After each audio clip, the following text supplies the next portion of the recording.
ఇప్పుడే మిత్రులు పవన్ కళ్యాణ్ గారు చెప్పినట్టు పింగళ వెంకయ్య గారు మన జాతీయ జెండా రూపకల్పన చేశారు. ఇలాంటి చరిత్ర ఉండే మనం చూస్తే ఇప్పటికి కూడా ఈ రాష్ట్రంలో అనేక ఇబ్బందులు వచ్చి కనీసం ఈరోజు బడ్జెట్ కూడా పెట్టుకోలేక ఆర్థిక ఇబ్బందుల వల్ల మళ్ళీ ఒక 2 నెలలు టైం తీసుకొని పెట్టుకోవాలని ఆలోచించే పరిస్థితికి వచ్చాం. ఇంకో పక్క దిశ పివి నరసింహారావు గారు తీసుకొచ్చిన ఆర్థిక సంస్కరణలు ఈ దేశం యొక్క పెను మార్పులకు నాంది పలికింది. అక్కడి నుంచి పబ్లిక్ ప్రైవేట్ పార్ట్నర్షిప్ వచ్చింది. దీంతో బ్రహ్మాండంగా అభివృద్ధి జరగడమే కాకుండా ఈరోజు వికసిత్ భారత్ 2047 నరేంద్ర మోడీ గారు ఏదైతే మాట్లాడుతున్నారో నాకు ఏమాత్రం అనుమానం లేదు. 2047కి భారతదేశం ప్రపంచంలో మొదటి స్థానంలో కానీ 2వ స్థానంలో కానీ ఉండే అవకాశాలు ఉన్నాయి.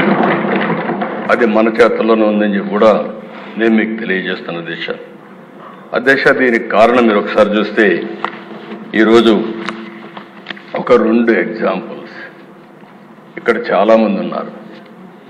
25 ఏళ్లకు మునుపు విజన్ 2020 తయారు చేశాం సమైక్య ఆంధ్రప్రదేశ్ కోసం. మీరు కూడా భాగస్వాములు దాంట్లో. ఆ విజన్ 2020 తయారు చేసిన తర్వాత మనం అభివృద్ధి స్టార్ట్ చేశాం. ఆ రోజు ఏ నిధులైతే ఉన్నాయో ఆ నిధులనే పెట్టి మనం ముందుకు పోగలిగాం. ఈరోజు మీరు చూస్తే దేశంలోనే highest per capita income Telangana రాష్ట్రం ఉండడం ఆ రోజు చేసిన అభివృద్ధి వల్ల సాధ్యమైందని కూడా నేను మీకు తెలియజేస్తున్నాను. ఇది గుజరాత్, ఇంకా చాలా రాష్ట్రాలు ఉన్నాయి అధ్యక్ష. గుజరాత్ ఉంది, కర్ణాటక ఉంది, హర్యానా ఉంది. అన్ని రాష్ట్రాల కంటే ముందు పోయే పరిస్థితికి వచ్చింది. ఇది ఒక ఉదాహరణ మాత్రం.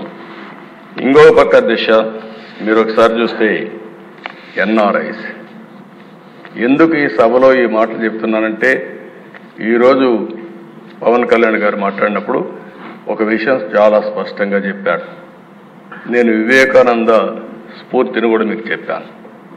ఈరోజు ఇక్కడుండే హౌస్లో మెంబర్స్ అందరం కలిసి సమిష్టిగా పనిచేస్తే ఈ రాష్ట్రాన్ని నెంబర్ 1 రాష్ట్రంగా తయారు చేయడం కష్టం కాదనే విషయానికి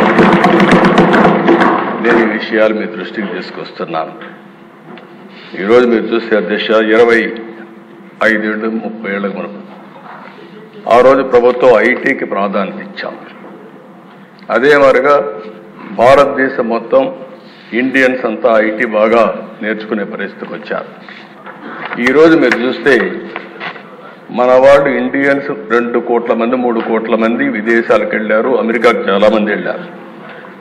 అమెరికాలో చూస్తే అధ్యక్ష 25 ఏళ్ళు వచ్చిన మార్పు, ఇండియన్ ఆరిజిన్ ఎవరైతే ఉన్నారో వీళ్ళ ఆదాయం, తలసరి ఆదాయం $1,19,000. మన తర్వాత ఎవరైనా చూస్తే అధ్యక్ష తైవానీస్, వాళ్ళ ఆదాయం $95,700. వాళ్ళ తర్వాత చైనీస్, వాళ్ళ ఆదాయం $81,000. జపనీస్ 80,000, పాకిస్తానీ 70,000. ఈ విధంగా చూసుకుంటే అధ్యక్ష అమెరికాలో ఉండే నేటివ్ అమెరికన్స్ 65,900. అంటే అధ్యక్ష ఈరోజు ఈ ప్రభుత్వం అవలంబించిన విధానాలు 5 సంవత్సరాలుగా మీరు చూస్తే పాత ప్రభుత్వం ఇంగ్లీష్ నేర్పిస్తామన్నారు. ఇంగ్లీష్ నేర్పిస్తే ఏదో అయిపోతుందని మాటలు చెప్పారు. కానీ మారుమూల ప్రాంతాల్లో ఉండే మన సరైన టీచర్ లేకపోయినా చదువుకున్న వాళ్ళు ఈరోజు ప్రపంచంలో హైయెస్ట్ ఇన్కమ్ సంపాదించే పరిస్థితికి వచ్చారంటే అది భారతీయుల యొక్క శక్తి సామర్థ్యం. అందులో ఇంకా ఒక అడుగు ముందున్నారు తెలుగువారు. దానికి గర్వపడుతున్నానని చెప్పి కూడా నేను మీకు తెలియజేస్తున్నాను. కానీ దిశ ఇప్పుడు ఇక్కడికి వచ్చినప్పుడు ఇది గత చరిత్ర. గడిచిన 5 సంవత్సరాల్లో జరిగిన విషయాలు కూడా నెమరు వేసుకోవడం చాలా అవసరం. ఇప్పుడే జూన్ 4వ తారీఖు వచ్చిన ఎన్నికల ఫలితాలు ఒక కొత్త చరిత్రను సృష్టించాయి, ప్రజా చైతన్యానికి నిదర్శనంగా నిలిచాయి.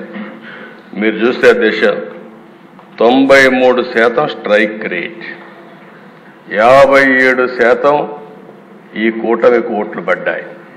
ఇది నా రాజకీయ జీవితంలో ఏ పార్టీ కూడా, నందమూరి తారక రామారావు గారు పార్టీ పెట్టినప్పుడు కానీ 94లో కూడా రాలేదంటే అది ప్రజలు మన మీద పెట్టుకున్న నమ్మకం అనే విషయం మనందరం గుర్తుంచుకోవాల్సిన అవసరం ఉంది.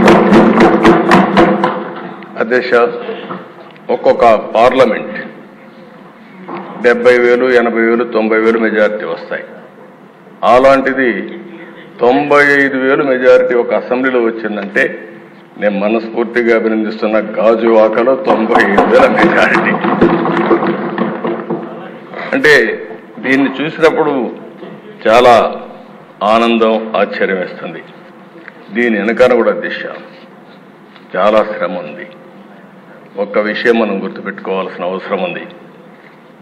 మిత్రులు పవన్ కళ్యాణ్ గారు ఇప్పుడే మాట్లాడారు. ఒక్కసారి రాష్ట్ర ప్రజానికి కానీ ఎలాంటి నమ్మకం కల్పించామంటే చాలా సఫర్ అయ్యాం. 2014లో కూడా కొత్త రాష్ట్రం, ఈ రాష్ట్రం అభివృద్ధి కావాలని ముందుకొచ్చి పోటీ చేయకుండా సపోర్ట్ చేసిన వ్యక్తి పవన్ కళ్యాణ్ గారు. సామాజిక బాధ్యత కోసం ఆలోచించారు, ముందుకొచ్చారు. తర్వాత దిశ మొన్న ఎలక్షన్లో ఆయన్ని మేము చూసినప్పుడు చాలా సమస్యలు వచ్చాయి. నన్ను అరెస్ట్ చేసినప్పుడు జైలుకు వచ్చి నన్ను పరామర్శించిన తర్వాత బయట వచ్చి ఆ క్లిష్ట సమయంలో ఏమాత్రం ఓటు డివైడ్ కావడానికి వీలు లేదు, రాష్ట్ర ప్రయోజనాల కోసం తెలుగుదేశం జనసేన కలిసి పోటీ చేస్తామని చెప్పిన మొదటి వ్యక్తి పవన్ కళ్యాణ్. అంటే ఇది ఒక సామాజిక బాధ్యతగా తీసుకున్నారు. రాజకీయంలో అరుదైన సంఘటన ఇది. ఇద్దరం కలిసిన తర్వాత బీజేపీ వారు కూడా ముందుకొచ్చారు, కేంద్ర నాయకత్వం. ముగ్గురం కలిసిన తర్వాత దిశ ఇది ఒక సునామీ. ఎవ్వరూ ఊహించిన సునామీ రాష్ట్రంలో వచ్చిందంటే ఎన్నికల్లో కూడా మనం తీసుకున్న నిర్ణయాలు కారణం. ఆ నిర్ణయాన్ని మళ్ళీ మనందరం కలిసి వారు ఒక మాట చెప్పారు, మనస్ఫూర్తిగా అభినందిస్తున్నా.